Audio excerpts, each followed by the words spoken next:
The role that this team has had 2 times in the last couple of years. So what does that award mean to you? And congratulations on also winning 2 championships. Thank you. 3. Yeah, but, 3. I was about to Back to back. Seattle too. Yeah, thank you. You're good. No, I mean, it's a testament just to this team and the trust that they have in me. The work that I put in, the adjustment I made to embracing that role. It was a new position for me to be in the last, however 7-8 years. And so just to be able to step in and fill the shoes of what was needed, that's everything. It means it's everything. There's a word that I use for this group, and it's connected. I think a lot of people can see that, obviously, just how you guys score, but defensively is what stands out the most to me. We saw it being implemented also in this first day of training camp. I don't know how you're standing up right now, because it was all defense with Becky Hammond, but for you, could you describe what makes this group so connected? Yeah, I mean, honestly, I think it's our relationships off the court. We really enjoy being around one another and just having quality human beings. It makes coming to work fun. Even on days like today, it was a little chippy today. We got really competitive. But once we cross these lines and it's over, that's what it is. We all want to come out here and win, make each other better. And I think when you can have that collective mindset, that's where the special stuff happens. And on defense, you have to be connected and be able to hold your teammates to a standard and to a level of accountability. And when you can do that, that's where, you start winning. Chelsea Gray has won 3 titles. You have won 3 titles, but she's always talked about how the Track 2A title is so tough, and it starts now. Yeah. The little things that you are doing now with this group, a new season, to now say that you can be the 3-peat champions. What are those things that you guys have to implement this season? Yeah, I mean, it's your daily habits, right? Because at the end of the day, when things get tough, that's what you fall back to is your habits. So that's where we're starting now. And every year, that's the thing. People think because you have the same core group or most of the same team, it's the same team. And every year that you come in, your team is completely different whether you won the previous year or not. And so for us this year, obviously with Candace retiring and having, the Asia being the main post right now, it's like, okay, how can we support her in that way? How can we up our ante on the defensive side of things? And right now, our communication is lacking a little bit. And that's something that Becky pointed out to us in film, and just being able to move and be on the fly. And so that's what we're doing out here to build those habits. So when it does get tough, we can fall back on those. Asia said at Media Day that unsatisfied is the word that she used. When the leader of your team, when the best player says that, how does that permeate through everybody else?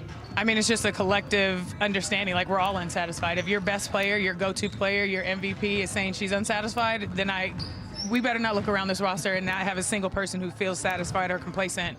But again, that just speaks to the character of this team. Everybody in here is unsatisfied. We know there's another level we can get to. We know that there's another level personally that we can excel at. And so I think when you have, again, that collective mindset of everybody being unsatisfied, not being complacent, special things happen, man. Let's talk about a couple of those special things. I was able to watch the Aces versus Everybody documentary that came out a couple of days ago. When you see it, you can actually watch something that you were a part of, right? At what point during that journey where you're like, man, we grew here? From day one? Honestly, the stuff that happened behind the scenes, the adversity that we face as a group literally started from the first week.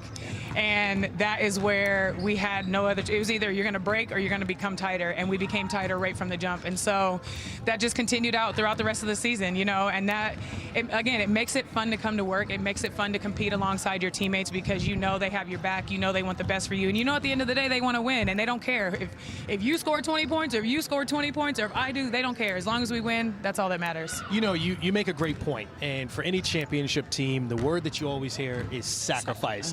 When I look at this team and I go, I feel like you're one of the players that sacrifices the most. Can you take me into that mentality and believing in the sacrifice as opposed to being just a little bit more selfish and wanting or taking more shots? Yeah, I mean, for me personally, I feel like just who I am as a human being, being a selfless person, that's just a natural role for me to fit into. But when it comes down to, I want to win. And so whatever I need to do to make sure that I can win, if that's being the best screener, being the best rebounder, being the best teammate, whatever it is, I'm going to do. And so when you have a group of people around that empower you in that position and appreciate and value for those things that you bring that aren't as celebrated, aren't as highlighted, it makes you feel really good about the sacrifices that you do make.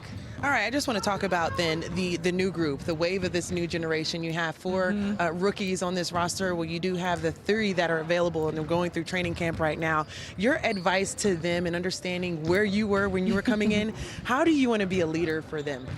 For me, it's just helping them understand the moment, you know, and the opportunity that's in front of them. They're all not going to make it, and that's okay. As somebody who was cut twice, it comes back around. But to just make sure you seize the opportunity, come in, be a sponge, and learn, because you can take all these tangible things and take it to go work on it, you know what I mean, to go overseas to work on those things and to come back in next year to another camp and be better. So for me, it's just helping remind them, like, hey, this isn't easy. You got to show up every single night, and so that starts here. You got to show up every single practice.